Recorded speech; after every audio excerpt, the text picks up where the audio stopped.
I'm going to call the, I guess we'll call it the regular meeting of the Scio sustainable, oh, what are we? Yeah, the ES Task Force to order. And with that, I'll ask for someone to move the agenda as posted unless there are any additions or alterations to the agenda. So moved. Second. Moved by Dana and supported by Gerd. Yep. All right. Any other discussion? All right. All those in favor signal by saying aye. Aye. Aye. Any opposed? All right. So we'll move on. Has anyone received any communications or correspondence? All right. Seeing none, we'll move on to presentations. We have none scheduled for this evening. However, I would like everyone to know that moving forward, we will schedule presentations at the beginning of the meeting, and we'll record those, and we'll be putting them in sort of an education library so that the public and sustainability task force, anyone can actually access them over time. So hopefully we can build a nice resource library for folks. Then with that, we'll move on to, whoops, here comes Janine. Wait for her to join, and the next agenda item is public comment, and we do have a few members of the public here. And if you'd like to make a comment, if you could raise your hand, which I believe if you're phoning in, it's a *9. If you'd like to, we're going to have 2 opportunities for public comment tonight, one now at the beginning, and then we'll do one at the end. So is there anyone that's joining us from the public this evening that would like to address the task force?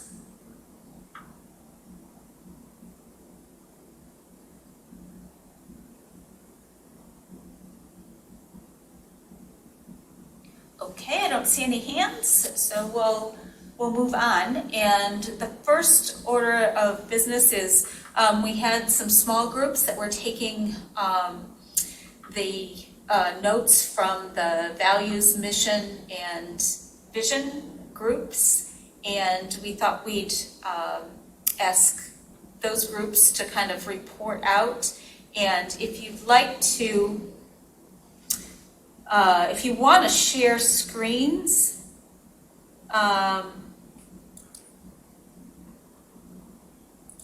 I just can start sharing with someone else is sharing.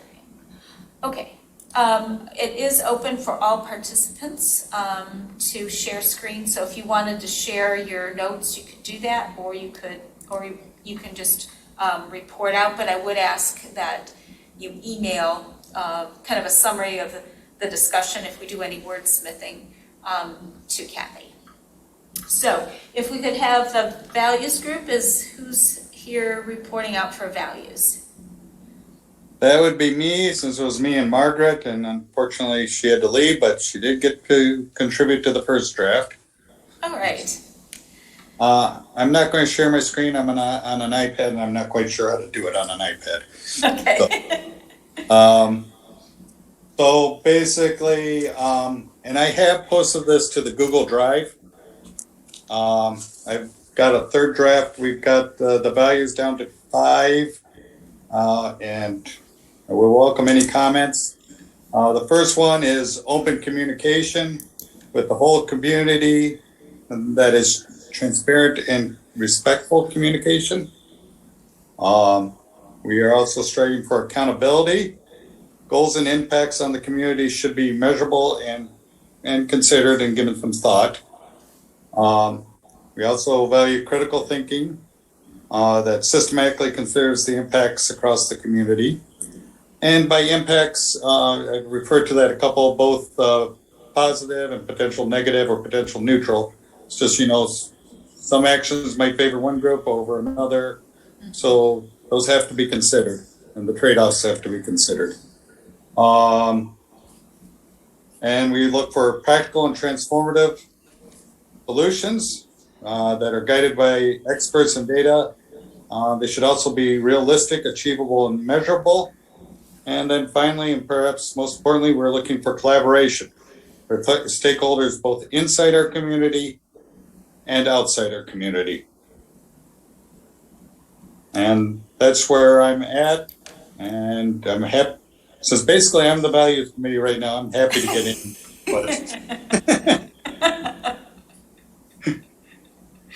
Okay, all right. So if folks want to go in the Google Drive, you have that in the, if you go in the, if you want to go into the Google Drive, and the public can, whoops, we have a couple of people coming in, sorry. If you want to go into the Google Drive, folks can take a look at that then. That might be the best way to do that. Yeah. And if you just want to mark it up and you want to have discussion now, or just mark it up and send feedback out later, that's, I'm good with that too. I think our emails are in one of the lists somewhere. Yeah, they're in the work group list, yeah. Yep. Emails. So, yeah. I'll give people a couple minutes to access it in the drive.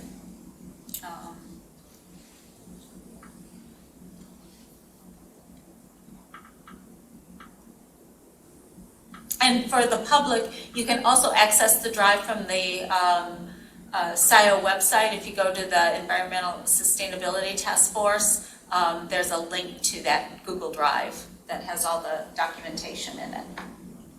Mm-hmm.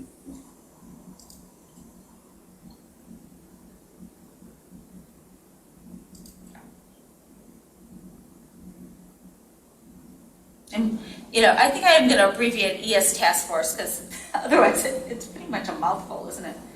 Okay. Do we have anyone that has some thoughts on that?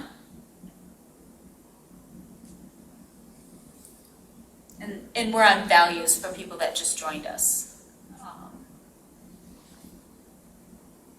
Sounded good to me.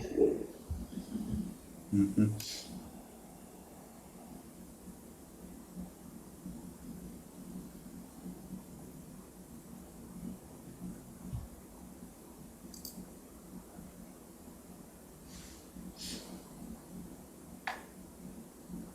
Then what I was thinking, just as a process piece, is maybe what we'll do is between now and then, you know, just any sort of input, and we'll finalize these just at our next meeting. We'll email out sort of the final draft, and after we accept the values and mission and vision, we'll post it. And it'll be a part of the front page of the website then. So it will be out there, so we will.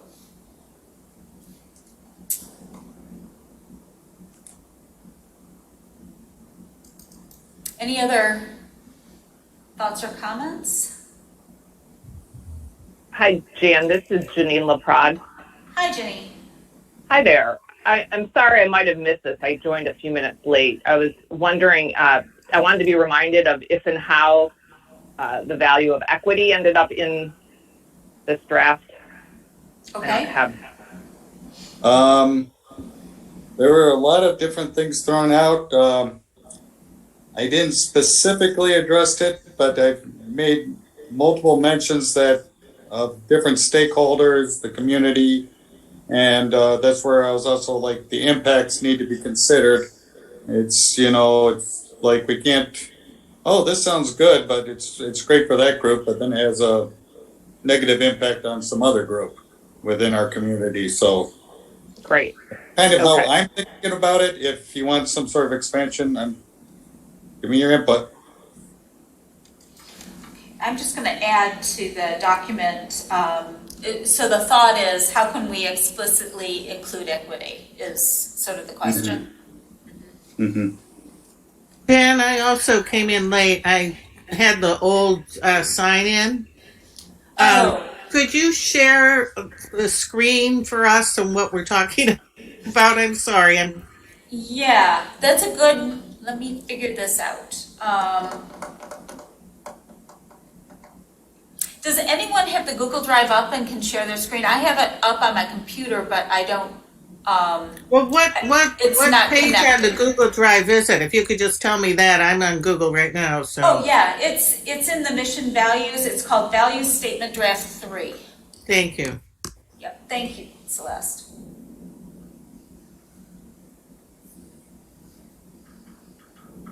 And you should, I think all participants have the ability to share, so you should be able to share it.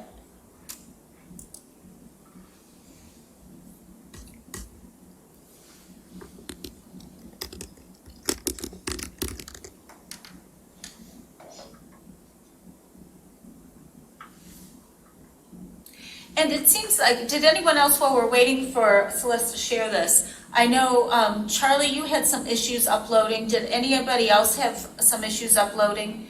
I checked and everybody has editing rights, so it may just be I don't know. Sometimes if you don't use the same email, it doesn't give you the rights. So, but Charlie, maybe you and I can do a one-to-one and we can try and figure out what the issue is. Yeah. Okay, thank you.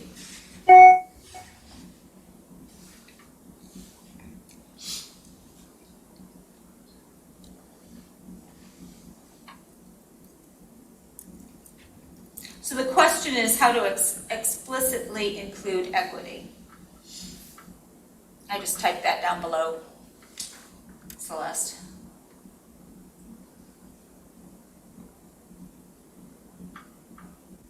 Yeah, because equity was mentioned. I was focusing a little more also on inclusiveness. I didn't call it out explicitly. I was trying to kind of weave it into everything. Mm-hmm. Mm-hmm.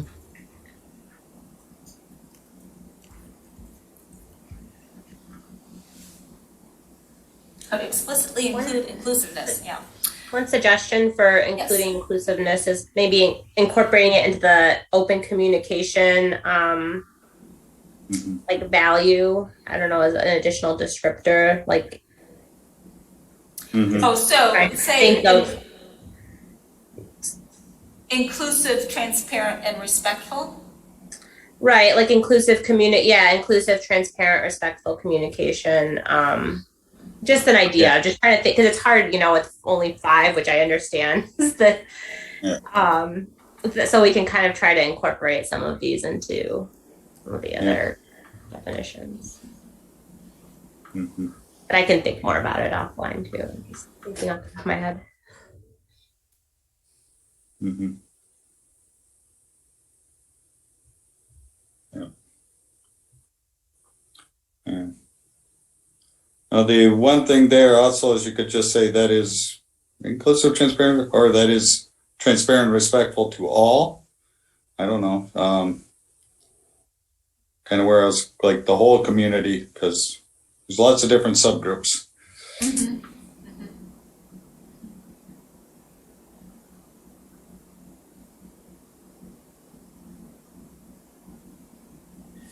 Could we add, under practical and transformative, could we add, they should be realistic, achievable, and measurable with an eye to equity? Solutions being equitable as opposed to just communication? Uh-huh. Through a lens of Yeah, equity? something like that. Mm-hmm. Mm-hmm. Accountability includes measuring and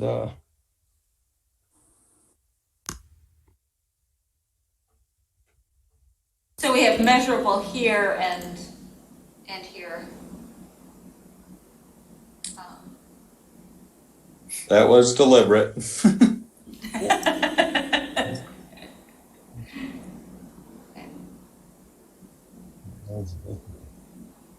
And do we want to say with stakeholders just inside and outside our community and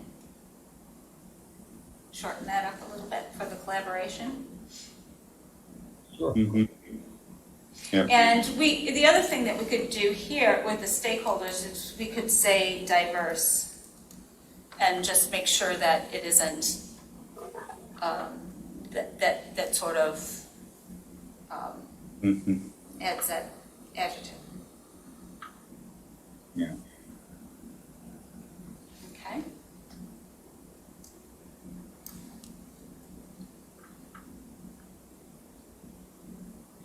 Okay. Thoughts on those?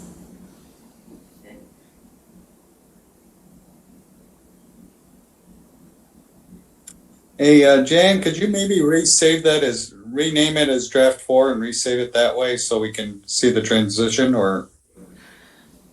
I think draft 3, you probably have, do you have something on your computer that's draft 3? Because once you alter it here, I can name it draft 4. I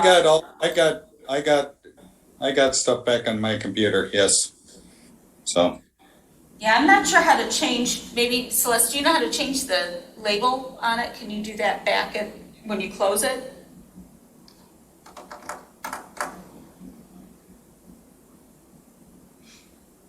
Okay. okay.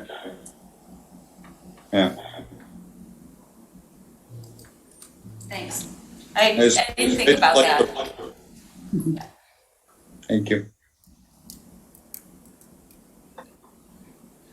Okay, we'll let that soak in for the next month. And the other thing I guess we could do is, I'm trying to think if there's any public comment on it or whatever. Maybe we put up a draft right on. I'm just trying to think of how to increase the transparency, but I know website has to go through certain staff and they're feeling a little overwhelmed right now.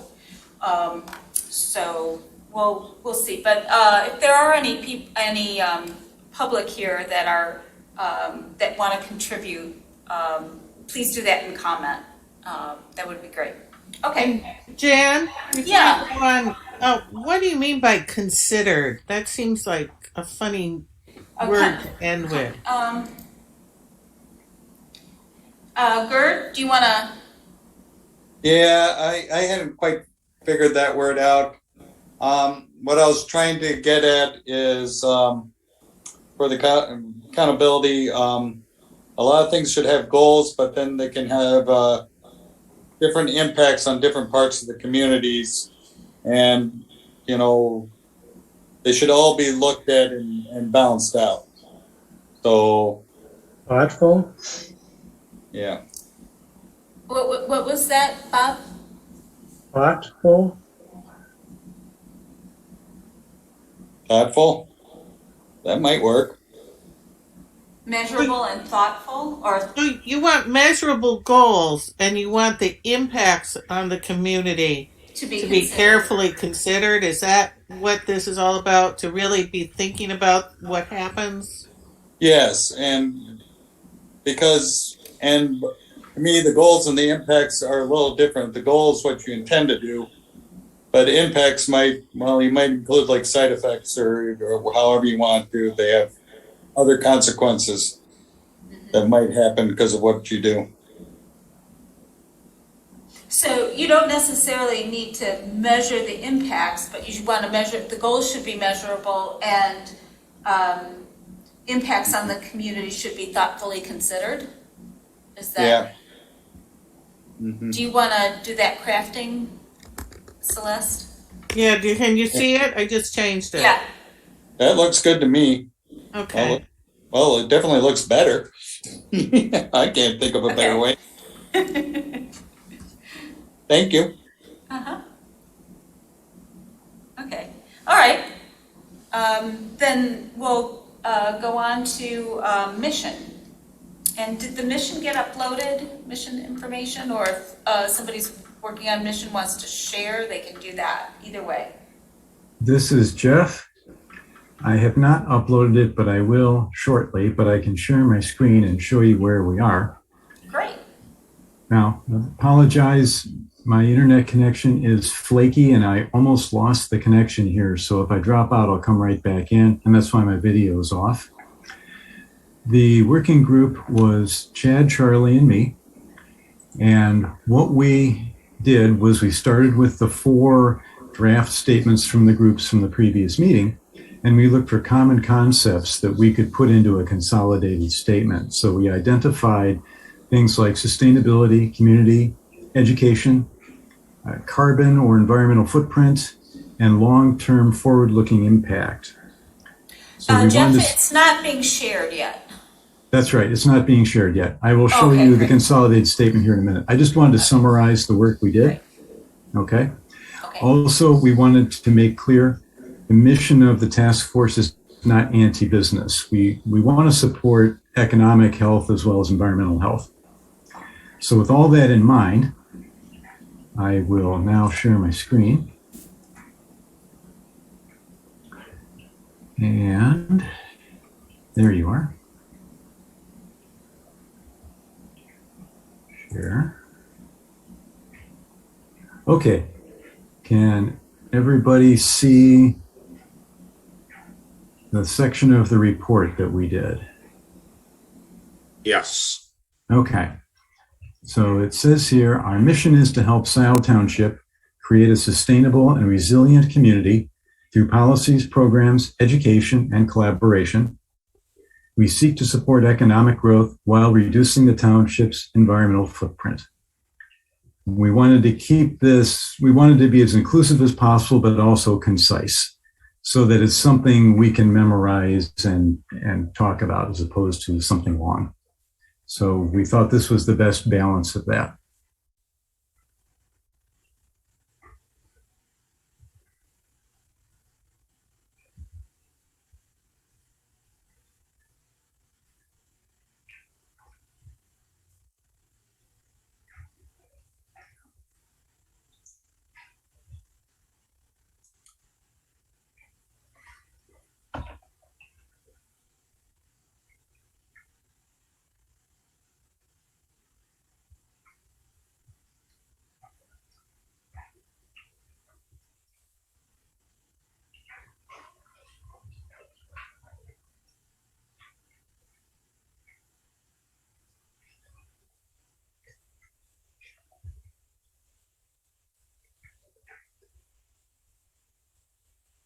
Well, I, for one, like it. I thought you did an excellent job. If I had any suggestion, maybe it would change the verbiage economic growth to economic viability.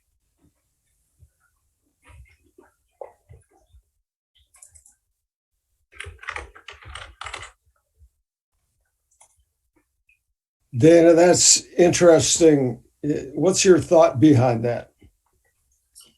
Well, you know, I guess we all would like to see economic growth. We don't want to get in the way of it.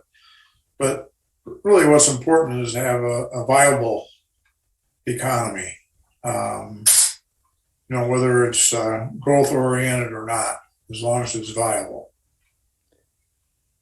Yeah, a healthy, sustainable economy. Yes. I like it too. It's an interesting way to turn this concept around. But I am worried that people won't understand that economic viability is not just focused on the business community. It also is on the agricultural community. So I just wonder what other people think about that. Yeah, Celeste, I had a similar thought. Like, I was thinking about this in the lens of the master plan, which doesn't just look at, I mean, the business and agricultural is an important part of the community, but so are the residential, you know, the residents of the community. And so is there a way, you know, we want it to be all the things in the first sentence, but supporting not just the place for business, but also a place for living and being part of the community. So I'm trying to think of the wording though, to like address that. Cause you know, to be a desirable place to live, you need some of the economic viability in that component as well. I'm just trying to broaden it a little bit to represent kind of the entire I don't know. I'm thinking along the same lines as you. I'm struggling with the wording a little bit right now, but I kind of tend to agree. It might not come out as clearly in that sentence. So Celeste, do you think expanding on the community, if we add the word community, although we have in the first sentence, or overall, or something like that, so that it's clear that it's not just directed to the business sector? I'm not as concerned about the livability because I think in our vision statement we kind of looked at that. And I think resilient community does talk to residential wellness. But I am struggling with economic. I mean, I really like it. I really do think that this is a good way to swing our ideas. But maybe economic is not the complete word. Something that means the economy, but also means kind of the aggregate of what people do to survive. I mean, I know that's real broad, but I'm struggling with the word. It hasn't come to the top of my head. Maybe somebody can help me. One thing I was thinking, I still got economic, but instead of economic viability, what about a healthy economy? I mean, economic viability, like,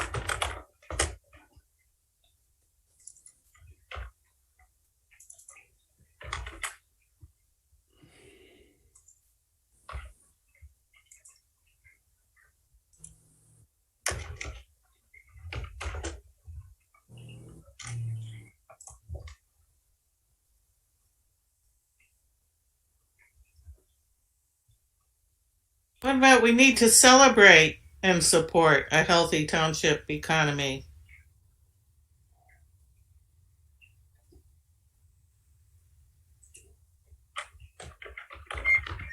You could also say a healthy and robust economy.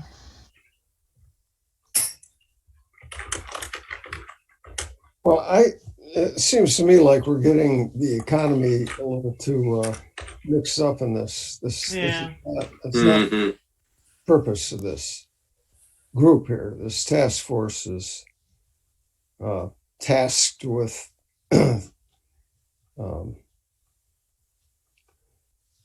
with supporting what? Sustainability in our township.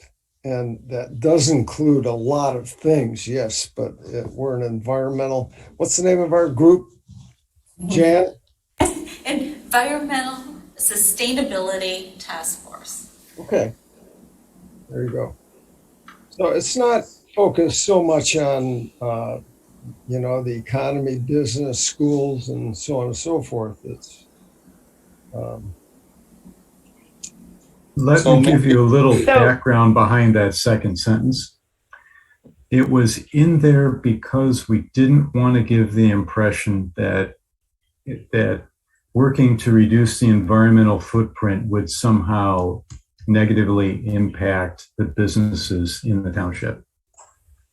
What do you think about create a healthy economy, a healthy, sustainable, and resilient, a healthy economy, a sustainable and resilient community through policy programs, education, collaboration, Yeah, except we're not while creating reducing the our economy. environmental footprint. Just move healthy economy up somehow to the first sentence. The issue I would have with that is that we're not creating an economy. We would support it. Does it need to be in there at all? Well, I still like it though. No, I think your thinking is good. Yeah, I support that.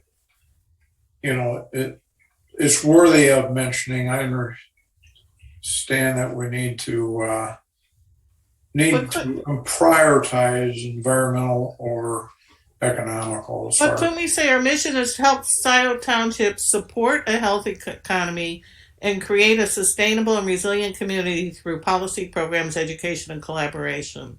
Can we do that? Well, we're still not trying to make businesses better necessarily, except in the context of we're doing this, trying to reduce our environmental footprint without driving businesses out of the township. Mhm. But of course, we would have suggestions to say, here's how you could help create a sustainable and resilient community by adopting new practices or going through renewable energy, stuff like that. But not by saying you must go on some sort of, I forget the word, but austerity. There we go. Some kind of austerity program. No, We're not trying thinking mandates. Right. Right. Yeah. Well, after footprint, could you just put while supporting a healthy economy? It looks like there's something in chat, Jan. Oh, Yeah, this is Janine Laprade again. I was just reflecting that there are a lot of sustainability plans I've read look at three main factors of any plan: the economic viability of it, in the protection of the environment, and that there's it's helping people from a societal and a communal civic perspective too, from an equity perspective. So I don't know if it feels to me like the social piece might be missing. And I don't know, maybe that's what's reflected in a resilient community. Yeah, it's that That was people, the idea. planet, profit.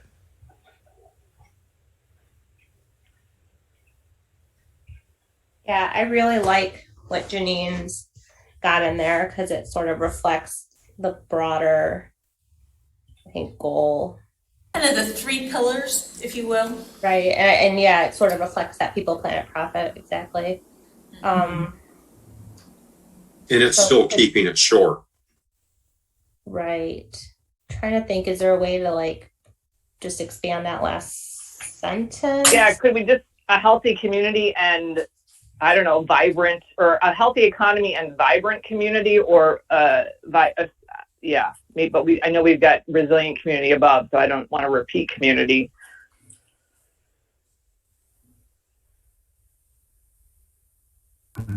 So is it possible to change to add to the first sentence to accomplish the objective of addressing the openness?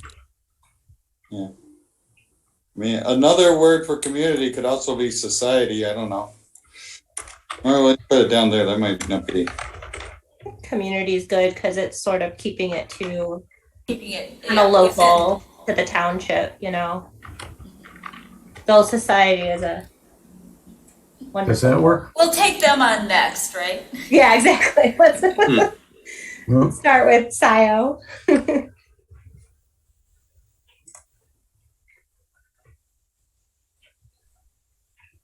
That's good. I like that. I like it too. I think it's good.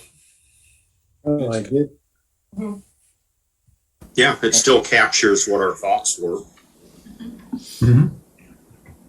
Yep. Okay. So this is the report. I'll save this new draft and I'll put it up on the Google Drive. Great. Okay. All right. Moving on to mission. Somebody that wants to come in here.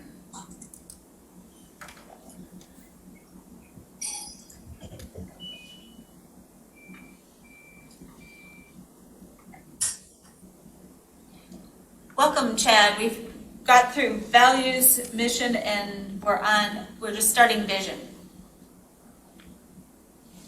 So Dina, do you want to share screen, or how would you like to work that?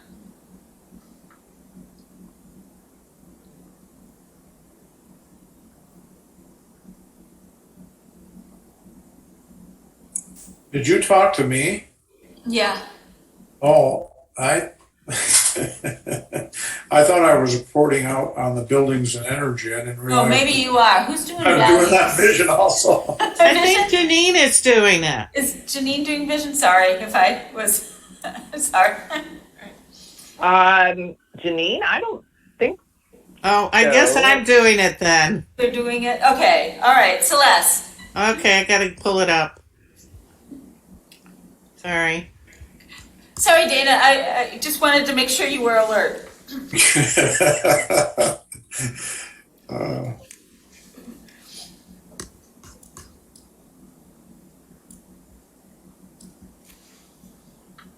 Well, we had a scratch pad. I'll try and reduce this so you just see the big picture one. Let's see. Welcome, Jane just joined us. We're on vision. Excellent. Thank you. Oh, I'll just share this like it is. Phooey. Oops. Share screen. So we had a great group, and let's see. There was Dana and Janine and, oh dear, somebody help me. Jan,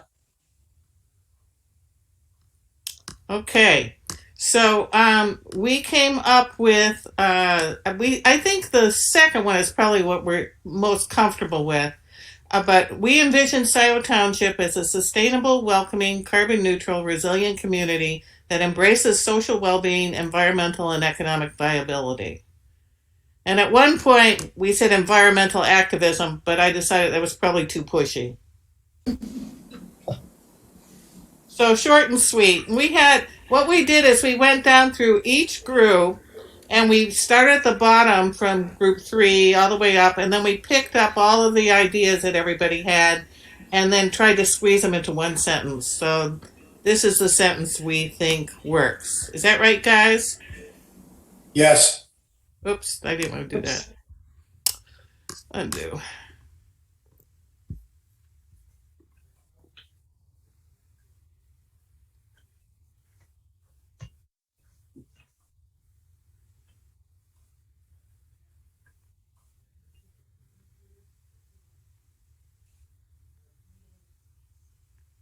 And we also put economic viability in.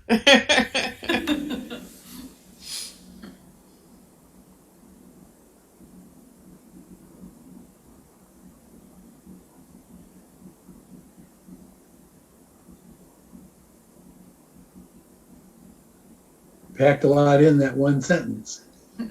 Well, we had a lot of contributions. But I could see us as a township that does this. I mean, I really could. We have so many people that care about this community, and we have so many resources. It would be crazy if we couldn't do it. And carbon neutral is a little less strict than zero carbon, so it's a little gentler. We thought we had to be more specific than just saying sustainability, because we really wanted to look at energy use. Decarbonization piece. Yeah. You know, the one observation I might offer is start with the word welcoming. We envision Scio Township as a welcoming. Yeah, I like that. Carbon neutral, resilient community.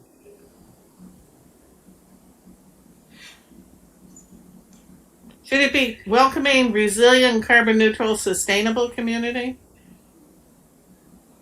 Yeah, that's actually about it. I like that. Because sustainable is sort of the outcome of all of that. Sorry. Oh, I love it. Sorry. Yeah, that flows a lot better, doesn't it? Just by Good switching the change. words around. Uh-huh. The other word that gives me pause is social well-being is a more macro reference. You want to get rid of social?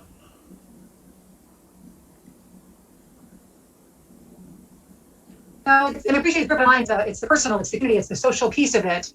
But I'm thinking about a word not quite so macro.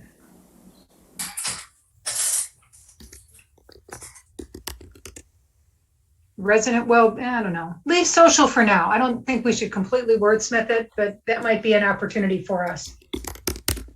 I like residents. Let me put citizen for now.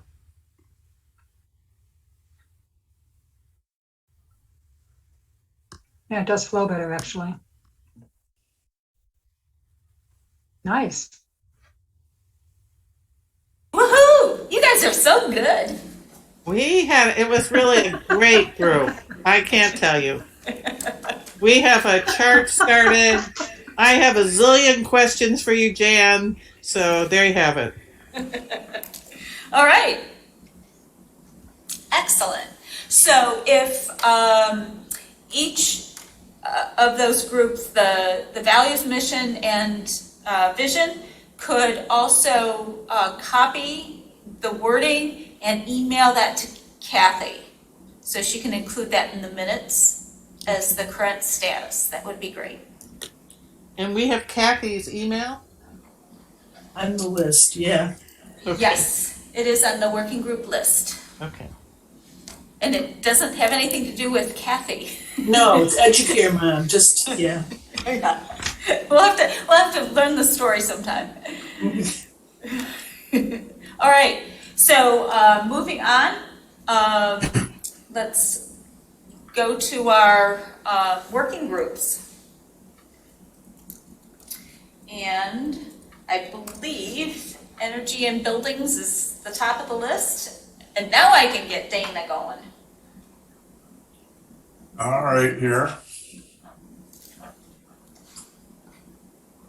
Trying to share my screen. Can anybody see it? Not yet.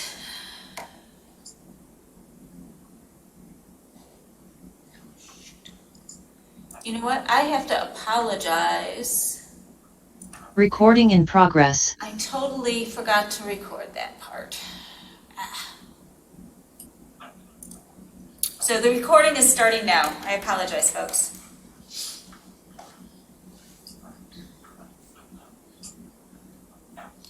For those joining the recording, we have just finished our the final draft of the vision, mission, and values,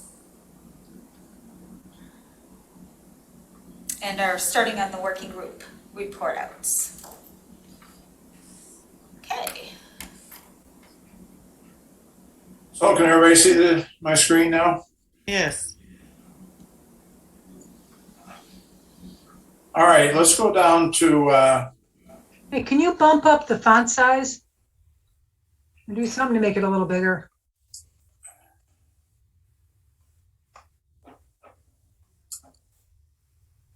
that better? Oh. You didn't change the font size there. Oh, I didn't. Okay.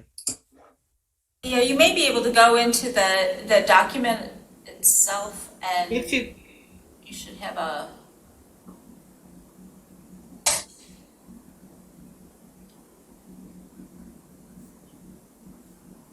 I apologize. go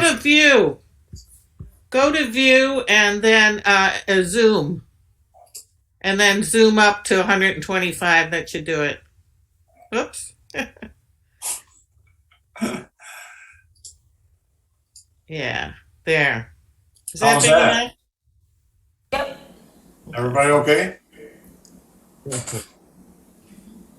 All right, well, I'm going to go on and start with item number 4, draft working group scope.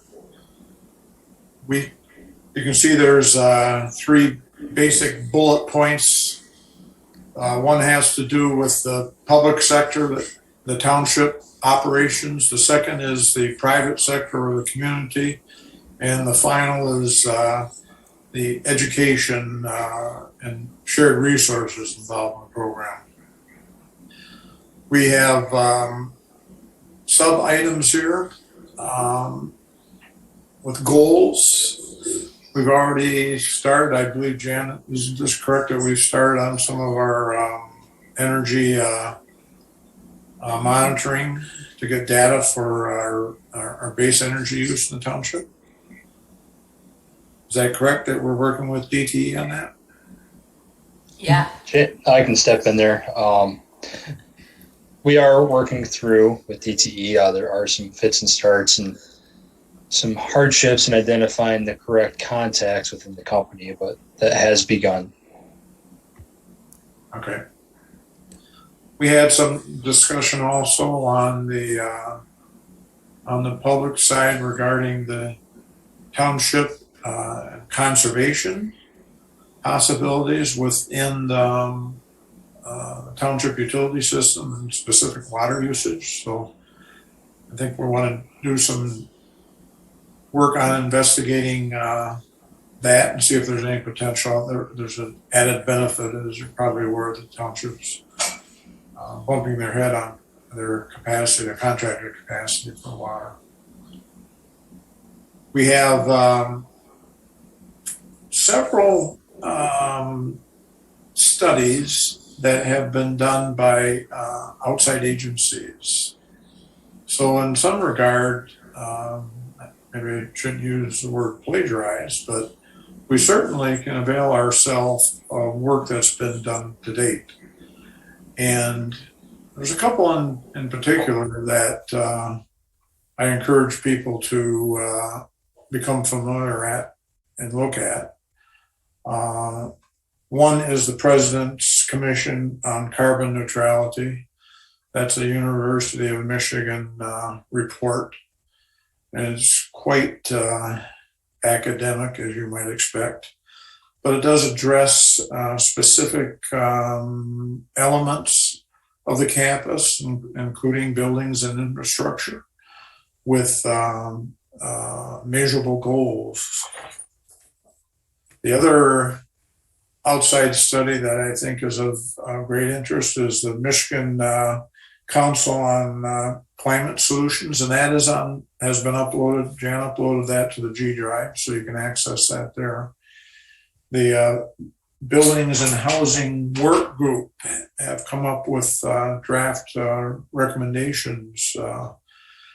It's very interesting to see what we're doing as a state. And as you might expect, we're at kind of the tip of the iceberg. We've got a lot of work to do, but it does lay out a plan for investigating different options in buildings and infrastructure, a means for accountability or measuring any advancements that we might make. And perhaps last but not least, a discussion of how we're going to pay for all this. And should the public get involved in the form of grants or encouragement to the private sector, et cetera, et cetera. So it's a good read, and I suggest people do that. As I said, our initial efforts here are going to be to try to create an inventory, develop a greenhouse gas inventory, so we know where we're starting from and base. I think, Jan, we're thinking maybe the Seas people, if we are fortunate enough to get some interns again, could potentially help us in this area. So some of the other items here, electrifying fleets, EV charging and lawnmowers and so forth, that's kind of a crossover item, I think, with the transportation group. I believe that is not unique, that several of our buildings and energy will go hand in hand with some of the studies that are done with some of the other subgroups.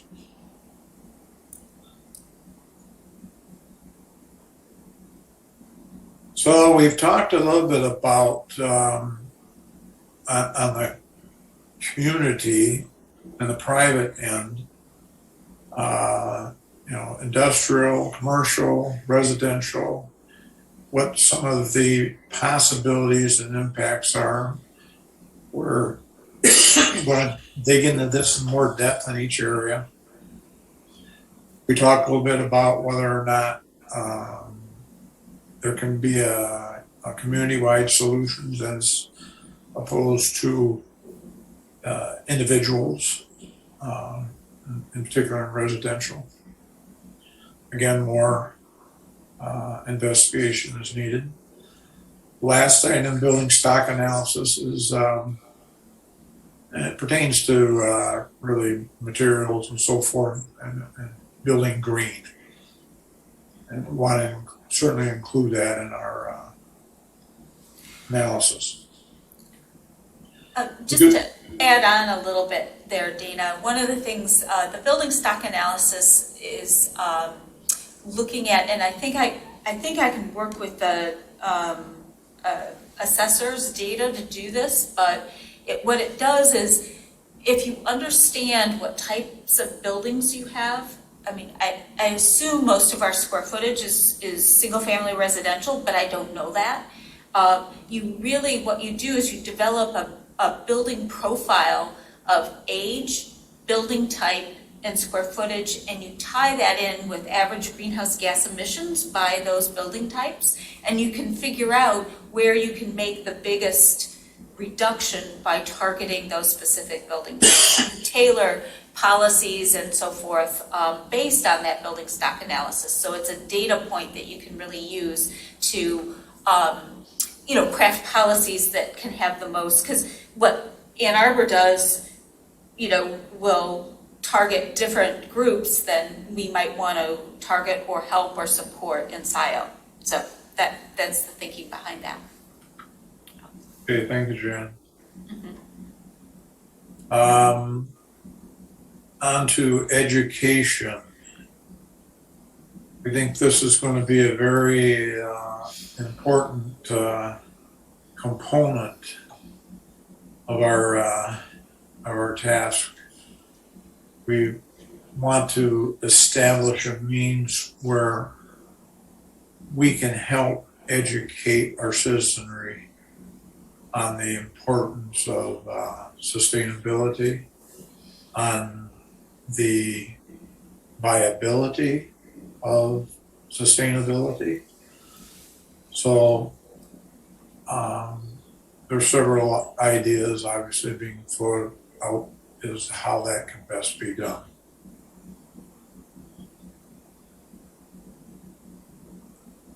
These are individual items.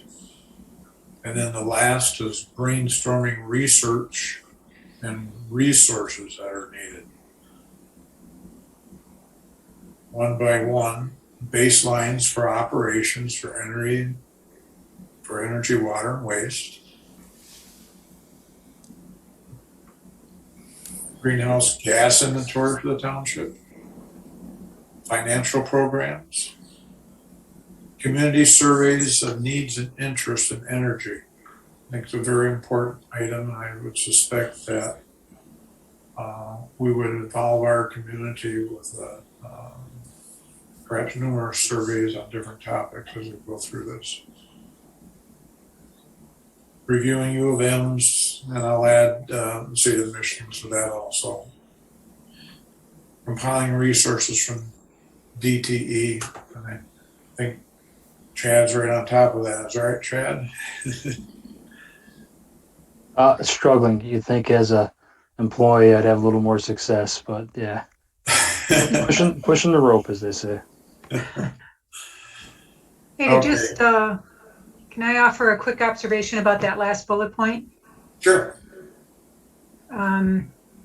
Someone give me some signal, because the audio will often drop off on my laptop here at home.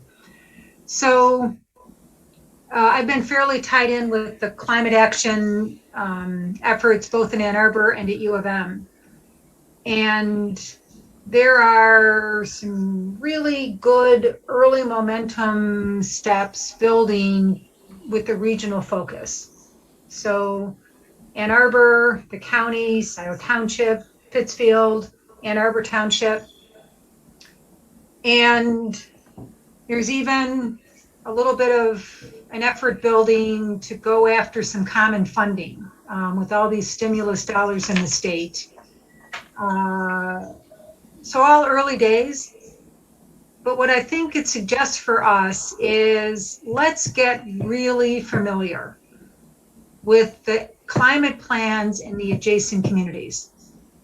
And number one, it's not U of M. I know the U of M plan. It's very good. It is very U of M campus university centric. The Ann Arbor A20 plan is much more relevant to this effort. That's first on the list. Really being clear about the county's climate emergency statement, and they are just kicking off what will be a one-year planning process we want to stay close to. Pittsfield has a good document on paper, but let's know what that is. And help me here, Jan, Chris Olson over in Ann Arbor Township is leading an effort beginning there. So we as a task force are really going to want to have our finger on the pulse of those adjacent efforts. And Jan, Oh, you just, Jane, we just how's lost the Jane. best? How's the best way to I guess involve all these other agencies in our planning? Is there? Do you have contacts? I mean, would they be willing? Is this a potential opportunity for a presentation for one of these other communities to, some of us pick up? I think, Jan, can you guys hear me if I turn the video off? Mm-hmm. Yeah. Yes. I think Jan and I are equally tied in to Ann Arbor and probably have a little bit more of a role at the university. This meeting next week, it's really with all the leaders. It's with Missy Stoltz out of Ann Arbor and the supervisor out of Pittsfield and Sue Schenk out of the county. I'll know more. So I think it's too soon to know the specific means of connection. My purpose right now is to emphasize the importance of that connection. And we'll figure out what it looks like. This meeting next week, you're talking about, Jane, is there a representative from Scio Township going to be at that meeting?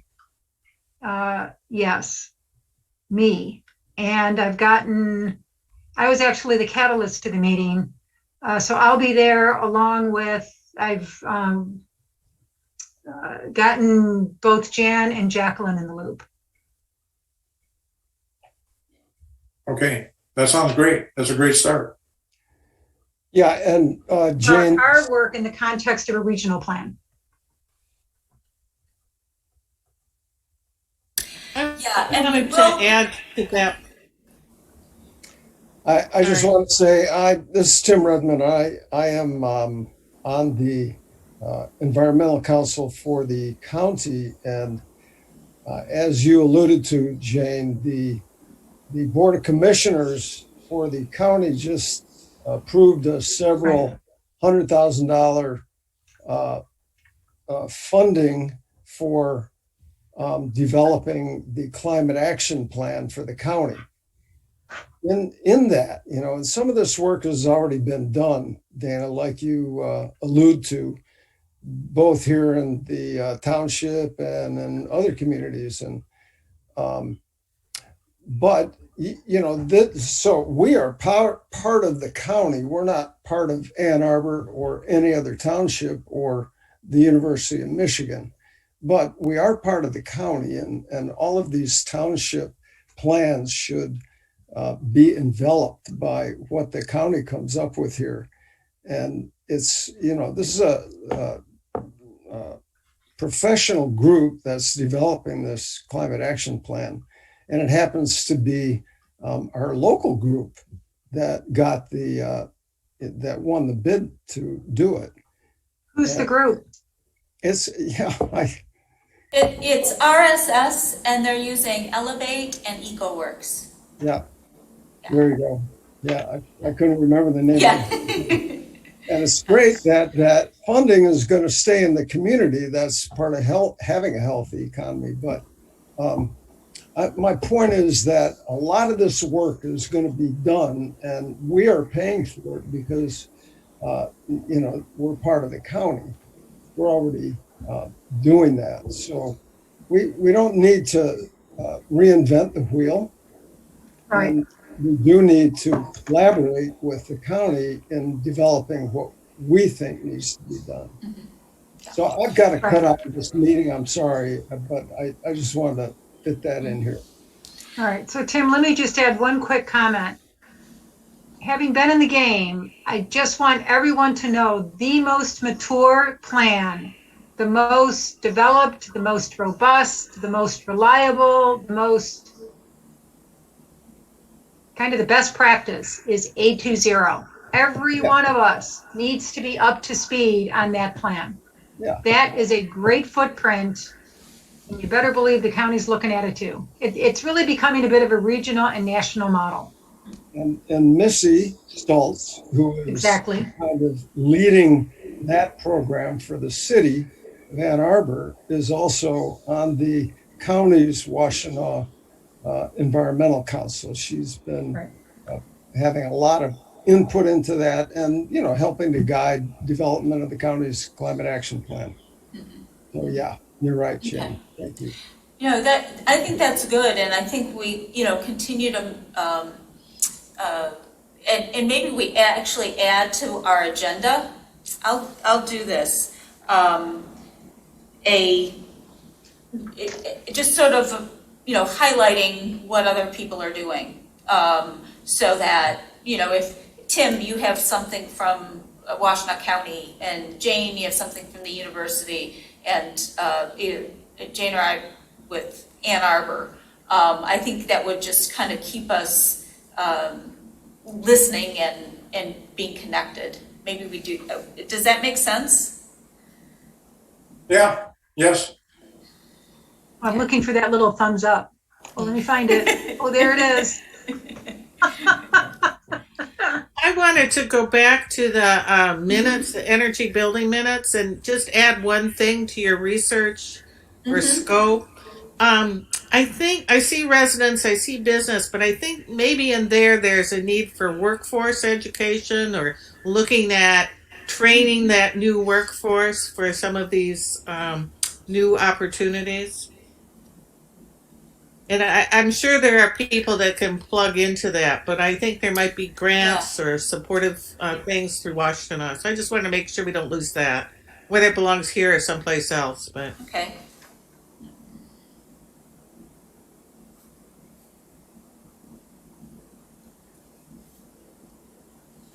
Probably could be in a lot of a lot of places, but yeah, okay. Any other things that you see that are missing? I saw a line further down on the page. It said electric vehicle or electric lawnmowers.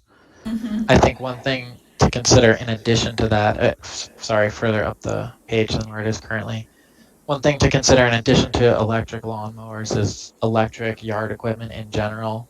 Today there's gas alternatives to consumer grade lawn equipment, electric weed whackers, leaf blowers, snow blowers, ride-on mowers. These things, the public might not be aware that these things exist. Yeah, so there's the township operations, but then there's also the community. I see the distinction now. Yeah, so we need to add that actually down in the community scope. Just the electrification of typical gas. Where did we? Yard equipment. Yeah, it would be, equipment and, as we get into it's not just the buildings themselves, but the other gas pieces of equipment that we use often. Yeah. Okay. All right, we should probably travel on. See who's next on the list. My agenda keeps going out. Natural ecosystems and sustainable food system group. Yeah, hi, this is Janine LaPrade. I'm happy to get us started and can have others from the group chime in. So Tim Redman, Celeste, and Bill Curry and I met a week or so ago to talk about the scope. We generated a healthy list of questions that we had about how to define our scope. Hopefully some of these questions might be applicable or useful for us all as we think about collectively what we're trying to do here. So for example, we spent some time talking about, okay, well, what are the different elements that kind of would be part of our scope of work? How do we want to think about the levers for change or where we have impact or influence? And then that question took us to, and who are we really talking about here having an impact or influence or making these changes? Is this all about, the municipality infrastructure and what the township government controls? How much of it is about what residents do and how much of it's about businesses? So we started thinking about those things. We also started asking ourselves, well, what are some of the goals that are going to be guiding not only our scope of work, but really all of our work?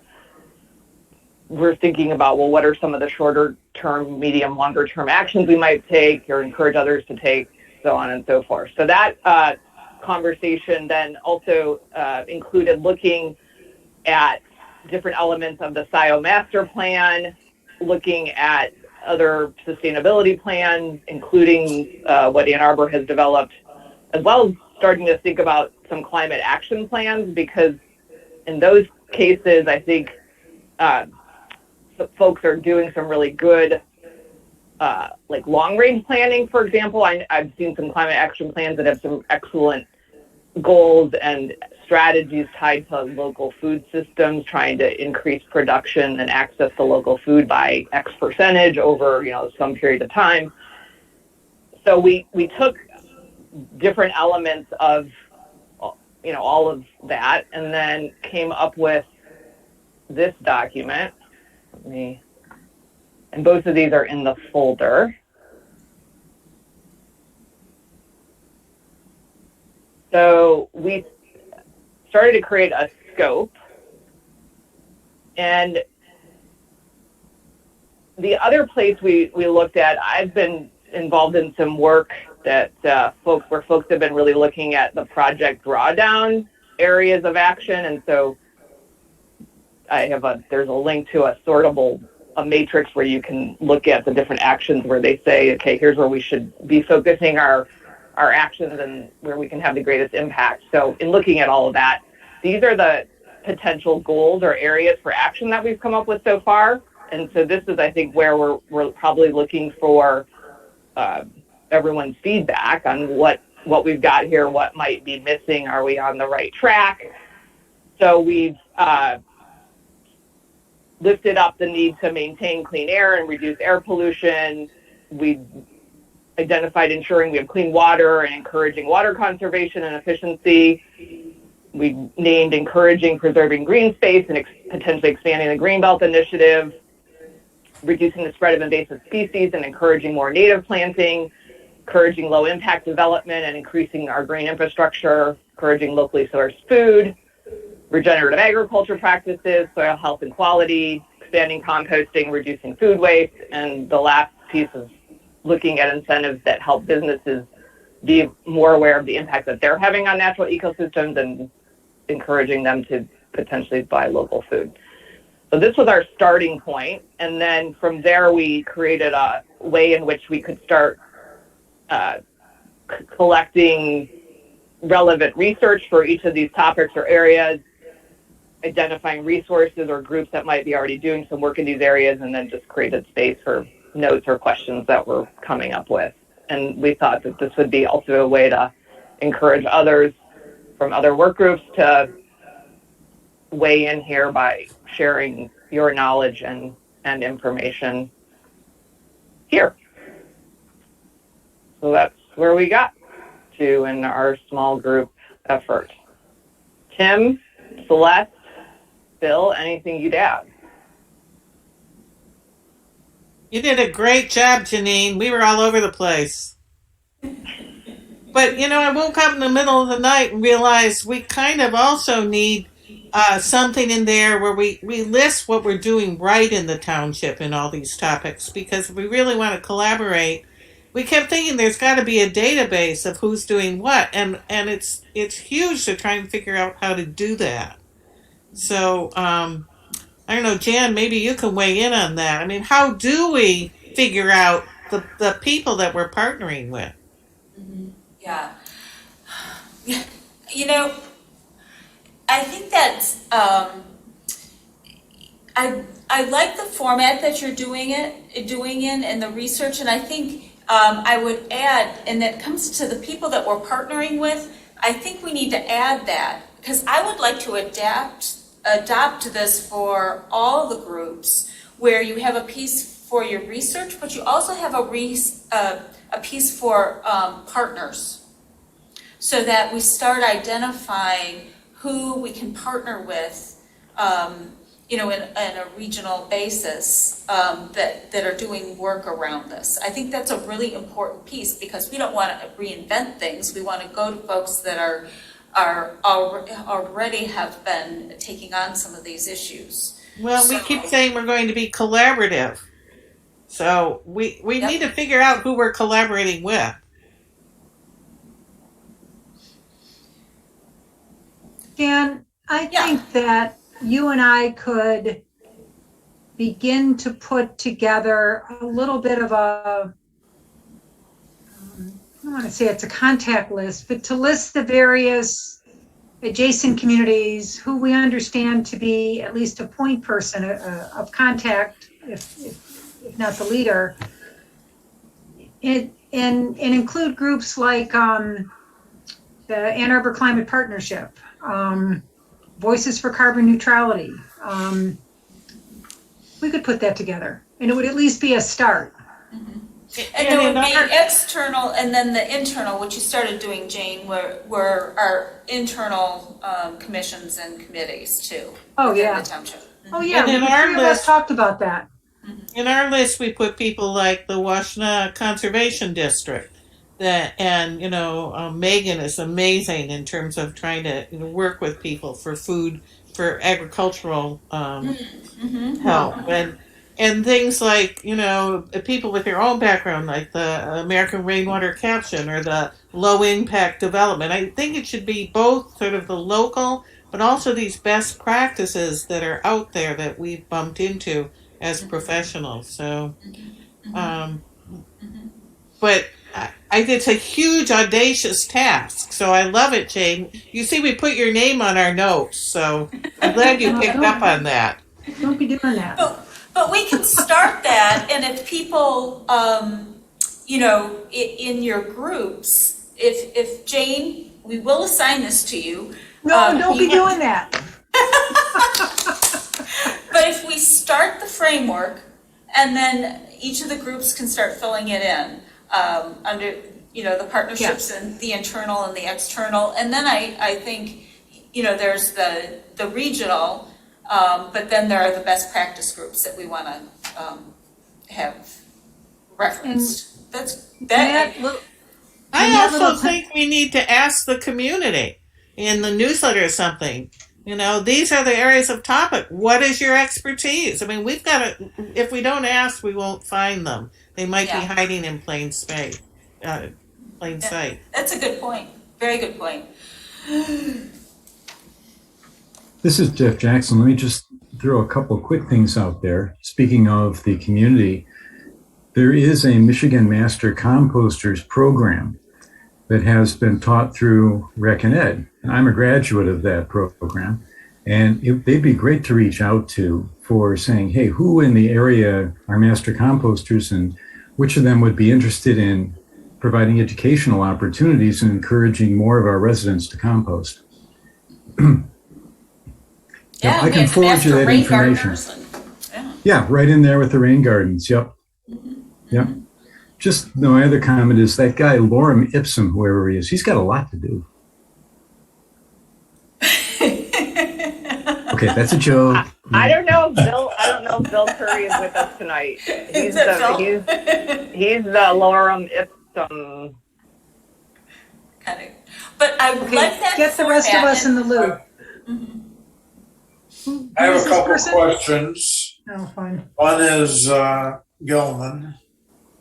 Does it belong in their our environmental goals at all, or working with that? Keeping that completely out of the game. And the second is question. I think that's a standalone gorilla. Well, it is. I just didn't know whether or not it should be addressed at all in this. We're just looking at potential resources and related groups. So at this point, I think we should just put everybody in we could come up with. Was my feeling, and then we could, reduce the list down. But I was just trying to generate ideas and threw that one in. So my second question is carbon sequestration. Will we be looking at that? And if so, would it be through this subgroup? I think Jackie isn't here tonight, but there was actually, and this has to do with forestry, right? There was actually an analysis done. That'll be, maybe she can enlighten us a little bit on that. Using accounting for the carbon sequestration in the open space canopies.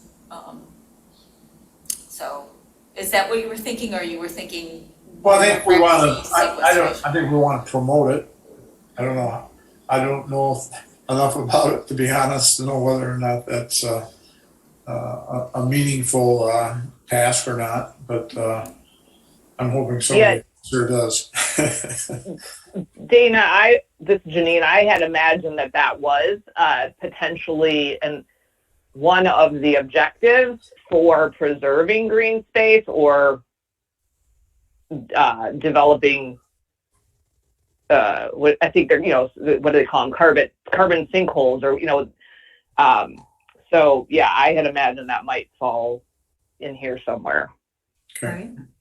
Right. I think we also want to challenge ourselves to stay pragmatic, because as a favorite chief engineer at Ford used to say, and it was never a friendly thing, he would say, hey, we can't boil the ocean. So we just have to keep this oriented to the township. So I really support Janine's thinking. Carbon sequestration in the context of the township is about canopy protection. It's about open space protection. Maybe it's about agricultural practices, if there's any influence on that. Maybe it's a pilot program for cement coming out of the CO2 initiative at U of M, but it's got to be township relevant, right? Something that can get legs here. Sure. Okay, I want to keep moving, and we still need to get to transportation, mobility, materials, waste, and climate resilience and emergency preparedness. So, do people want to try and get through all of them? Do we want to do part of them and have a couple folks report out next time? What are your thoughts? Because it's, we're running at 8:23 at this point. Let's take them one at a time. So do you want to continue, Dan, what were- till 9, or do you want to, do one more and stop? What do folks want to do? Why don't we see how long this next one takes us and see if we can get an idea how far we get before 9 o'clock? Okay. So people are okay with 9? Yes. Yes. Okay, all right, onward. Okay, I would like to, as we're looking at how people are formatting things, I'm really impressed with what your group came up with. So let's continue on to transportation and mobility. I can take that one. Let me just share my screen.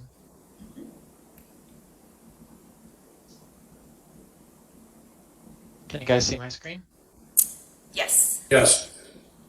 Awesome. Okay, so this is the Transportation and Mobility Working Group.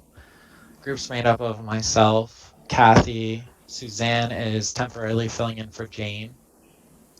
We met once, we had a good meeting, we had a good discussion, talked about a number of things, and we kind of we decided that we wanted the focus of the group to be on these topics listed here: biking, walking, social equity, sustainability, electric vehicles and electric vehicle charging stations, regional transit. I think a key open question with regard to biking and walking is how can we not duplicate the efforts of the TAP committee? How can we work with the TAP committee and supplement their efforts in some way, collaborate with them, and find an area where we can add value to the great things that they're already doing? And Suzanne, who's temporarily joining a group, was instrumental in educating myself and Kathy about the activities of the TAP committee. So that was a great resource to have during our meeting. We talked a lot about education, in particular for electric vehicles and electric vehicle charging stations. And we put together a long list of questions of research that we'd like to conduct to educate ourselves and become experts on these subjects so that ultimately we can make informed policy recommendations and educate the public on these topics. And we talked about we talked about a number of different ways as to how we can educate the public. That you can see question 4 here: live in-person meeting, web-based meeting, fact sheets, mailers, public presentations, posting on social media. But that would ultimately be the goal of our efforts in terms of education, is disseminating what we learn with the public. So I'll go through just at a high level some of the questions that we're kind of interested in answering. Things like, are EV?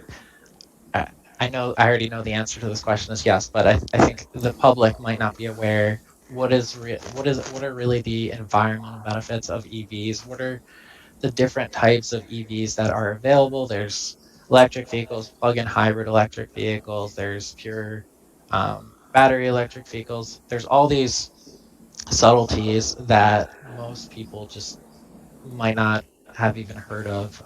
There's lots of benefits of owning electric vehicles that people may not be aware of. I won't go through all these questions, but these are the types of things that we're asking, that we want to answer succinctly and clearly so that the public can understand, and then think about how we can share that information with the public. So that's general EV education. We also talked about what is is it possible that we could encourage or require any new construction is, if not outfitted with EV chargers, but prepped for EV chargers, so that if the building owners at a later point in time decided that they wanted to install an EV charger, they would not have to rip up the ground. The conduit and the wiring would already be there, and it'd be much less costly. It'd be much easier. Let me see if there's any other questions. And like all of the other groups, we don't want to reinvent the wheel. We want to understand what resources, even for these topics for electric vehicles, electric vehicle chargers, what resources are already available.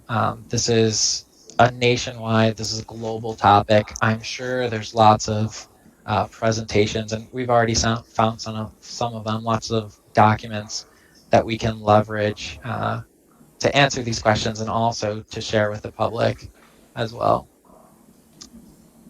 So that was the gist of our meeting. And what a great way of getting our Scio businesses involved.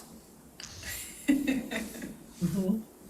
I mean, we sort of, have the gambit of dealerships, don't we? But anyway, no, I think that's great. Having a lot of questions at the beginning is a good point of inquiry, right? Okay, thoughts on?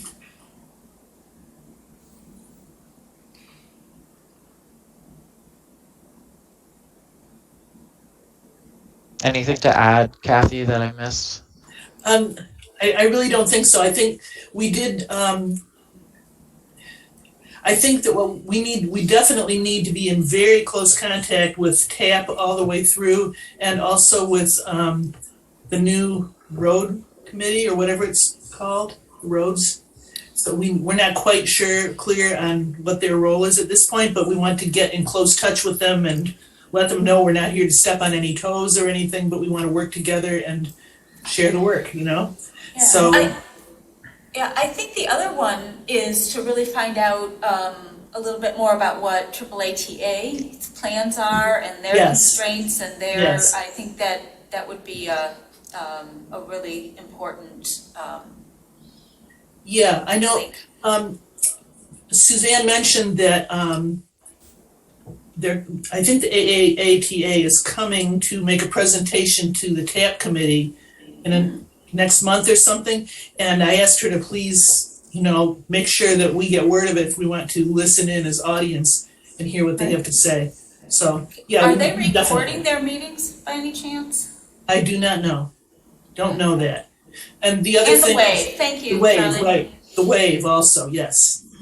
Absolutely. Yeah. Okay. So I'm assuming that someone has the statistics on kind of the population need for transportation in terms of seniors or disabled or people who need bus, and that's what that TAP committee or whatever it is called is going to look at. I'm not sure, but that would be a good. I think you need some baseline data points that would be Yeah. good, on how we use how transportation is used and or not used, and trying to figure out where that data might be. I don't know. I love how heavy it is on the EV, but the reality is we've got a lot of people who probably will not be able to go that route. Not now, but it's the idea is to get it as accessible as possible, get as much information out there as possible. In the end, it's going to make us more resilient as a community. As you get to the point, for example, where people have solar power on their house, a battery to store the solar power so that they're less reliant on the grid all the time in case of power outages. And then you use that battery storage to charge the batteries, and it becomes you're using your own energy. So Yeah, no, I as we get there. 100% agree. I think it's terrific. I'm just sort of thinking about the other population of people who aren't drivers. So, Right, that's why TAP is already doing an awful lot with the biking, and then Wave, we'll find out exactly what they're doing, or we're kind of working on learning about that, and see what does the city of Ann Arbor do, what do other communities do. But one thing to be aware of is the state of Michigan actually has a map of the whole state where they want to have those level 3, the high-powered chargers. They want to have a network of them over the whole state, and they've located where they want them to be, how far apart. So we just want to familiarize ourselves with all of this and, try to hook into it as best as we can and take the best advantage, because I think this is one area where we can help the local economy. If we become a center for all of that sort of thing, So, Okay. Yeah. Anything else for mobility and transportation? and I'm not sure if either of the other two transportation related committees focus particularly on equity. So I think we're going to try to keep a special eye on that. Celeste, as you were saying, for those people that aren't getting what they need in the way of transportation, we will be, working with the transportation, the road committee and the TAP committee, on what they're planning. Keep it equitable. Jane? I'm going to turn my camera off so I've got good audio. I think this is just a great start. 2 quick observations. I would encourage this sub-team to invite Suzanne Flowers to be a permanent member. She brings We don't hear We you. just lost you, Jane. Yeah. Okay, invite Suzanne Flowers, okay? Yes, we we can will. do that. And I have to admit that any team that wants to incorporate an expert or someone else as a resource within your team, please do. Jane's back. Oh, I am so unreliable on an audio. So I'm going to pass because it'll break out. All right. Anyone else? Yes. Besides AAA, TA, and the WAVE, you might consider also contacting People's Express. When I was supervisor, we actually set up a route with them for about a year. The real good thing about that is you can customize routes with them. They're not restricted like some of the other transportation authorities are. So if you have little niche things, which is exactly what we had, an area that we didn't have AATA coverage at that time, the WAVE couldn't do it, but People's Express basically just said, where do you want to go and when, and we'll set it up. They were really, really useful. Okay, neat. Thank you. All right, anything else for mobility and transportation? Okay, materials and waste. Okay, that would be me. I will see if I can share my screen here and find the right one. Here we go, I think. Okay, can people see that? Yes. Yay. Okay. So as we go through this, you're going to see that we really were kind of all over the place. We were a little scattered. A few things we did decide is when our regular meetings would be, and they're going to be the Thursday before the main group meeting. We also decided I would be the convener and Bob volunteered to be the reporter, and he volunteered rather easily. But a lot of this, as we go through, you're going to see that we really have more questions than we have answers to anything. It's a matter of kind of getting some traction. And one of the big questions is you'll see as we go through here, it's not listed as a separate question, but it's a theme you'll see is what are materials? For example, we didn't really have a good definition of materials. But to get into the meat of some of the things we did discuss, paper and plastics. As we know, the big problems with plastic bags, for example. And then we started questioning, can we really exert any control over those? Certainly we could do this as far as Scio Township government is concerned, but what can we do in the private sector, the businesses and the residences? Do we have any authority there? We had some discussion on fertilizers and runoffs, and then realized also that probably does not fall into our group, but is it considered waste or materials? So we left that to the larger opinion on that. And recycling, which obviously we do, We do have, of course, the GFL, recycling and trash pickup, but then we question, as far as the recycling part in particular, how good a job are they really doing? We do know there has been some complaints, and one of the disturbing ones are reports of GFL mixing recyclables in with the regular trash. I also understand there are fines for that. So that might be something we want to urge the township to really lean on them and try to clean that part up. Bob had also pointed out the permanent drop-off station that's at Dexter Township and also Webster Township. And I reflected some knowledge I had in particular about Dexter because I knew Pat Kelly when she was supervisor there, and I talked to her about that facility, particularly that I was amazed how clean this is. When you drive by there and look over at it, it looks like you go over there and have a picnic. It's just absolutely amazing. When Scio Township had such a facility, it was behind Township Hall. It was nothing like that. In fact, it was really a disaster.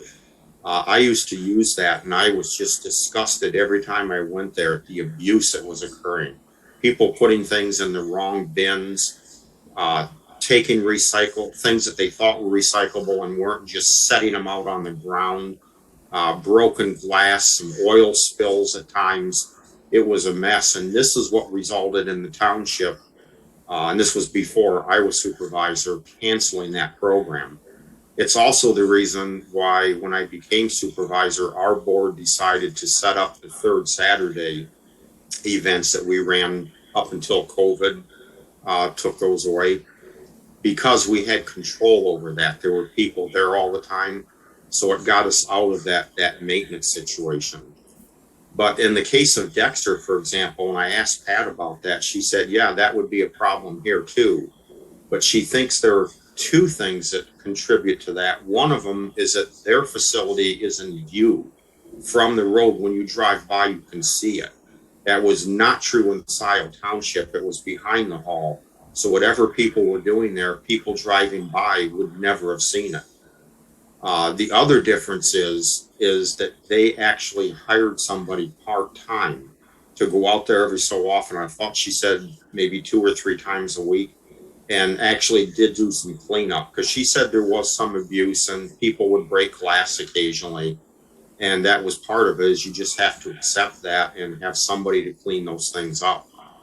So the big question was then, since even if GFL was doing as good a job as we could expect them to do, they're not covering every resident in Scio Township. For example, they don't come into Scio Farms where I live, and there's almost 3,000 people living in here and nearly 1,000 homes. So there's a lot of recycling that, frankly, most of that's probably just going in the trash stream. So Charlie, is that Why, like- Charlie, is that? Why do they not come? I'm sorry. Why do they not come into South Farms? Why are you not? As I understand, I talked to Jack Knowles about that one day, and he said that it was either him or Bryce told me that they considered Scio Farms as, well, it was private property, and there was another term they used. They didn't think it really fell in the category they were trying to cover. I think there's a similar situation in some of the apartment complexes and site condominiums. Now, some of those have bins themselves, so they're, kind of doing it. But are they doing a very good job? Is that effective for them? But there are a lot of communities that really did not benefit from the township-wide program. It's mostly individual homes, as I understand it. So that's something. The difference between a business or an entity that contracts for their waste removal and the residences, and that, I didn't realize Scio Farms wasn't covered by that. Jane, did you know that? No, I think that's a really interesting issue. Yeah. I mean, they treat it like an apartment complex, essentially. Very similar, yes. And yet it's even more different than that, because we're really more under the control of what's called MOLA. It's a state organization, and not so much really the township. That's not to say you can't do things voluntarily, but it's always sort of been an exception to rules in a lot of cases. But nonetheless, I think there's something that we can address there, because there's a large segment of our population living here. So that was a discussion we had, and would it be possible that we could establish some type of a permanent recycling station, but considering the issues we had previously, and can those be addressed? One, for example, as we were discussing it, realized that in the case of Dexter having that visibility, and also that's true of Webster Township too, that we could see as being a bit of an issue, because if we didn't put this behind Township Hall, where would it go? So that would be one of the things there to look at, possible sites for such a thing. Charlie, But again, I think, yeah, go ahead. it seems like surveillance monitoring. Yes, You could put surveillance monitoring on it. It would, I think, precisely. solve problems. In fact, I remember when I first got into office, I talked to Spalding Clark about that. And like I told him, I said, I can understand why the board finally canceled that program, because it was just horribly abused.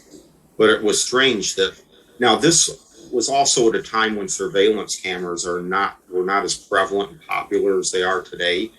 But I had mentioned putting a camera there, or even some fake cameras with signage that let people know they are being watched, and that maybe that would have reduced some of it. But he admitted that it never actually occurred to him. But I totally agree. It would probably take something like that just to let people know we are watching. But again, it'd be interesting to talk to Dexter and Webster about it, because I don't believe they have surveillance cameras on their facilities. But maybe I'm wrong. I think the real trick there is it's just that it's visible. But again, I think it'd be good to talk to them and see how this has worked for them, what's the cost involved, et cetera. Charlie, Yeah. in addition to Dexter and Webster Township, are you reaching out to other communities? Where do we stand, I guess, on Ann Arbor's, I guess, putting their refuse machine back in operation here? And I believe they're including additional capacity for other communities. Where is Scio waiting in the wings to perhaps participate? And if so, will that impact our recycling guidelines? You know, will we suddenly have an outlet for styrofoam, for instance? Yeah, that would be great. We have any Styrofoam is answers a to big these problem. Yeah, and I have no idea, but thank you. That's an excellent question. And again, Charlie, I have a question for you. Do you guys have anyone, now we're a part of a regional group with the waste piece, and I think Tom Lorma, I think it is. Yeah, right. Yeah. And it would be good for you guys to connect with them. And I'm thinking, you know, I think what I hear you talking about is, I think we need to understand what exists and what what the gaps are. You know, it's almost like an assessment of what exists with our waste handling, our recycling. You know, so we know who's served, who isn't served, where are the gaps, and you know, as a part of this, you know, Exactly. So we have get an inventory to see where we're at now. Yeah. And like you said, identify where we can improve. We do sense that there's a lot of improvement can be made. It's just identifying that. So, and another thing, not solving, and not, you know, solving it as much as documenting. You know, this is kind of where we are and where the gaps are, and then thinking about, you know, composting. I mean, some of the other elements around waste, and how do we also not even get it to a point where you're, you know, how do we highlight the reuse centers we have? You know, I think there's a lot of inventory pieces that would be really helpful. And that I agree. That's where we thought would be a good place to start. Again, see where we are now. And then we had a little discussion Bob had actually brought this up, and it was a very interesting concept that I didn't know had been discussed. And that was the idea of having this trading market for REUs. If anybody's not familiar with this, residentially equivalent units, how much wastewater for the water. that you have. But again, this comes back to that overarching question: is this really part? Should that be part of our particular group? And we had a final question, and it was interesting because we thought, see if any of the other subgroups also bring up this question. And I haven't heard it yet, and that is, should the subgroups be open to public comment? Or do you think that's better? I mean, obviously these main meetings are, but do we open up to subgroups? We thought that we're not going to, if we opened ours, we should open all of them. But is that necessarily practical? We could see where it could make things a little more complicated, particularly, setting up the meetings, publicly notice them, etc. But at the same time, we might get some really good ideas from the public. Then again, maybe those will come out in this particular meeting, in this format. So that's something we thought we'd throw out there and ask the other groups, is that something we should do, or just have the public in the main meetings like we're doing now? But I guess the question we really asked the group, the biggest thing to really get us some traction, is what is our definition of material? Okay. So I'm throwing that out there for discussion. Did anybody else see the NY article on Kent County's plan for a refuse business park? No. That's very interesting. They're building this on the south end of the county near Allegan County with the specific goals to have a net zero carbon footprint on their refuse. You called this a county, what was the term? It's county refuse reduction facility or something like that. It's a business park. So they're privatizing it. And Interesting. What they're doing is they've already got two companies in place, but they will take the excess waste because Kent County has an incinerator. So the excess waste will go to this business park, will be sorted, and materials will be reused where they can for different purposes. The one company that's there now will be making a roof board, a roof membrane or something out of probably plastics that they're pulling out of the waste stream. And then I think they will end up probably incinerating, what's left over. But it's interesting that they are on, a fairly short term. I think 2035 is their goal to have no landfills and a complete carbon net zero refuse system. Thank you very much, Dana. We'll look into that. Yeah, I'm sorry, Jan. Yeah, was this Kent County, Dana? Kent County, Grand Rapids. Yep, okay. Neat, yeah. Okay. Any other contributions for materials and waste? We'll work on a definition Okay. a little bit for you. I think we can help out there. All right, emergency preparedness and resilience. Hi there. Let me go ahead and share my screen real quick here. And Gerd, this is slightly different than we talked about as I watched everybody else go through. Okay. Took a couple notes and made a couple modifications. Who's going to convene the meetings? We've decided I will, and Gerd will take notes. And we looked at the work group scope and kind of came up with a definition, identify what in the community is going to be stressed by climate change. And this is where you'll see the change, Gerd, but I brought these items up. Mm-hmm. So we really looked at and discussed a number of different areas, flood, drought, wind, fire, heat, cold, and electrical infrastructure as probably key components for this work group. And let me see if I can.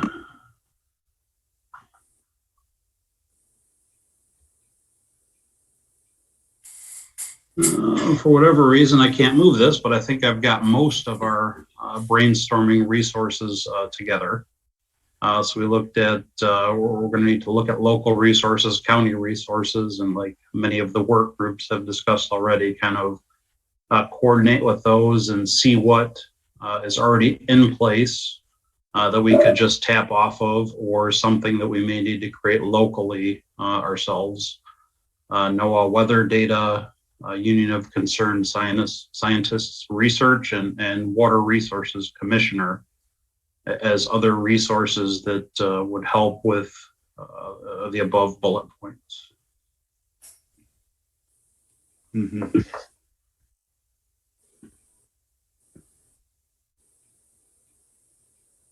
And last couple items here, master plan with wetlands delineation. We thought that was pertinent, related to flood, and also risk of both flood and drought in the same season.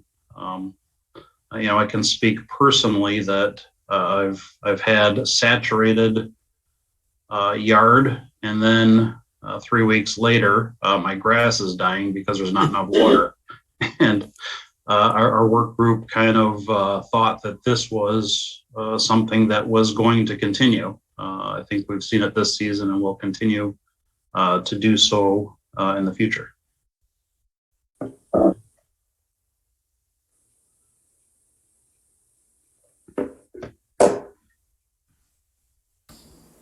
Okay, thoughts from the group? Andy, listening to this, again, I'll go off video for a second. It's another group in Michigan called the Michigan Climate Action Network. And they are proving to be a pretty strong convener statewide of lots of different agencies and organizations. Mm-hmm. I have seen presentations out of that group that talk about climate impacts in the Great Lakes. And everything you're talking about is what that report was about.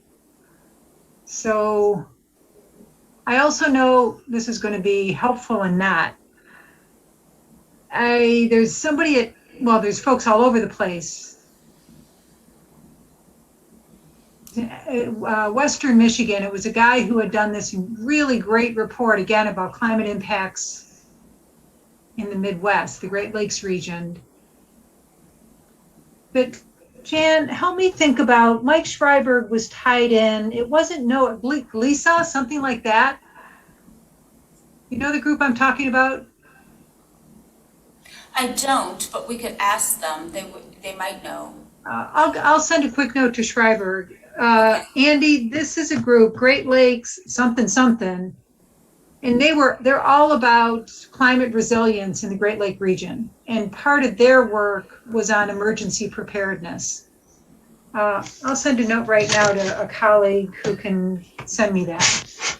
Okay. Yeah. And I think it also, Andy, it'd be good to, again, find out what are the current plans. I mean, do we have warming centers? Do we have, sort of, this is sort of the state of the art, and then look at where the gaps are too.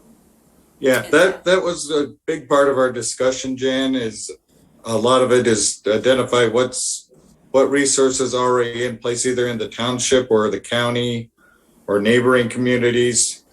And if there's stuff that we really can either just plug in or have the information handy to point residents in the right direction if an incident happens. Especially because we're concerned a lot about extreme weather events. Do we have a storm, and is there flooding? A lot of that's going to likely affect more than just our township. It'll affect the neighboring communities as well. So there's a lot of that, and then we're also we're going to think of research about any other potential problem issues if we know of any besides Gilman, any other concerns. I remember I brought up dams. Obviously, Midland had their issue a few years back, and there's quite a few dams on the Huron. I think somebody mentioned, is it Loch Alpine that in Sale Township that has a few dams? Correct. They have a couple dams. Yep. Yeah. So again, just maybe a little broader than our scope, but just if something from the environment stresses everything, and we have a big 200-year rainstorm again or something, and that stresses out the dams. You know, that's one of the things. Make sure we got adequate floodplains here. So. And to kind of tie that back in a little bit, there's definitely incidents that would be county level where, every community would be participating, but we could have an incident here, say, Mr. Nielsen's neighborhood, if they've got one way of getting power in and for whatever reason that fails, and it's 6 degrees out, we've got 3,000 folks in the community that need warming now, and that's a local issue more so than a county issue. So, right. As tying that back in, we need to identify local issues as well as a larger scale. Yeah, because there are unique circumstances. Yeah. Mm-hmm. And that could be any community. I just mentioned Mr. Nielsen because he'd mentioned his community earlier. Okay, interesting. I think we should expand your infrastructure to not only include electrical, but water, sanitary, gas, internet. All of these need to be backed up. Yeah, the internet piece too. Wow. That's good. Yeah, that's actually a good point because, I remember when we had that 4-day outage in August, one of the, either AT&T or one of the phone companies, their little bunch of cabinets here by my neighborhood, they placed a generator out there to power it. So people would have internet again and phone service, even though we didn't have power. Well, communications. We need to know that the utilities have a game plan. Yeah. Okay. We're running right up against 9, and I do want to make sure we have public comment. I just wanted to, and I don't know if there's someone that's in the drive, but I posted a calendar in the drive. I looked at a couple of speaking things, and I thought, just because it was easy to do, I'd like to do a presentation with Thea Jaegerleiner. Thea was responsible for the greenhouse gas emissions inventory with the city of Ann Arbor, and to talk a little bit about what that is, because there's an ICLEI process, and that's the one that the county's going to do too. She was kind of instrumental with the city. Elevate was involved in the cities as well, so do that. And I'm going to tie in a little bit about zero carbon buildings and sort of what that landscape looks like right now. So dealing more with the building piece and a greenhouse gas inventory. And then Evan Pratt and Harry, I'm trying to remember Harry's last name. They're both with the Washington County Water Resources Commission, and they have already volunteered to do a presentation for us. So that'll deal with, their sort of what they've taken into account with the stormwater regulations, what they're thinking, what those stormwater impacts are, in our area. So then what I thought, if anybody can pull up the calendar, that would be great. So I just went through November, December, January, and so forth. And the concept is we would start with about a half hour of a presentation that would be recorded. That recording can be separated and then go into a library. So we start building up some of these fundamental, some basic presentations that the public can also listen to and kind of create this library as we go along. And then have the different work groups take those meetings and find a speaker and kind of run the meeting. As far as the reporting in their group, it would be more of a focus on their group area. That's sort of the thinking along how we can continue to evolve and, you know, kind of do a combination of reporting out,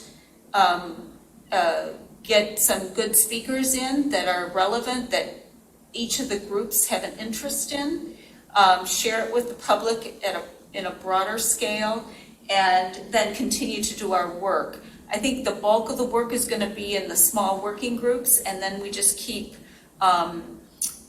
bouncing ideas off and looking at the gaps and so forth. And then we'll probably end up having a couple people work on a framework for the actual plan as we, you know, continue to find structure. You know, it's a little messy right now, but any thoughts on that? Is that, do you think that's workable, reasonable?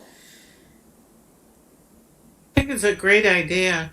Yeah, we can work toward that. Okay, so I have, just because it's our group, you know, energy and buildings at the next one, and then I separated out natural ecosystems and sustainable food in two different groups because it just seems like from a speaker standpoint and a content standpoint, that would be really good to do. And then materials, waste, transportation, mobility, and climate resilience and emergency preparedness, and going through each month. And that calendar is in that drive. And so energy and buildings, our group is next month, and then natural ecosystems, you guys get two, so maybe you can divide your group, or maybe there are some, but I just thought that was a pretty broad area. Is that okay with you guys? That means you're running two meetings. Okay, all right. So, and if we want to switch up or something, if somebody runs into a speaker that they really want to present and they need a different date, you know, switch up. But I think hopefully that'll go well, and we can amend as we move along and find a better, if we find a better path. But, okay, I do want to open up for public comment before we adjourn. Oh, because I have natural ecosystems running a meeting and sustainable food systems running a meeting. That's what I did. And maybe we can, you know, somebody can help you out with that. Or if you want to combine it, you think you combine it, that's fine. And then we'll just move everybody up. Or maybe find a different topic or something. Combine them? Okay. I'm sorry, Jan, this is Janine. Who are you asking that question of? The group, the Natural Ecosystems and Sustainable Food Systems group. Oh, we only have two group members here. Do we have to answer that question now? No. Okay, thank you. Okay. Maybe what we'll have is a mystery leader for one of ours. That'd be fun. Well, we can assume Tim Redmond will do something tied to food systems. Yeah, we'll and maybe he can just do that, and we can, you know, yeah, and we'll figure out make the him other run the group. Yeah. Okay. If there's anyone in the public that wants to raise their hand and make a comment, now would be the time. Or actually, you could just unmute yourself and make a comment. Do we have anybody here? Okay. All right, then I'll entertain a motion to adjourn. Oh, minutes. We forgot. Were there any comments or additions to our minutes from our last meeting? No. Seeing none, then we'll approve the minutes as submitted. So moved. Okay. Support. Okay, all those in favor, please say aye. Aye. Aye. Aye. Aye. Right, and they're approved. And then, thank you for your comment, Rob Pattinson, in the chat. Appreciate that very much. All right, then a motion to adjourn. So moved. All right, support? Or All in favor? Aye. Aye. Thank you, everyone. Thank you. Good evening. Yeah, you Yeah. too. Thank You. Jan. Awesome job, Jan. Very good, Jan. Dan. Thanks. Bye-bye.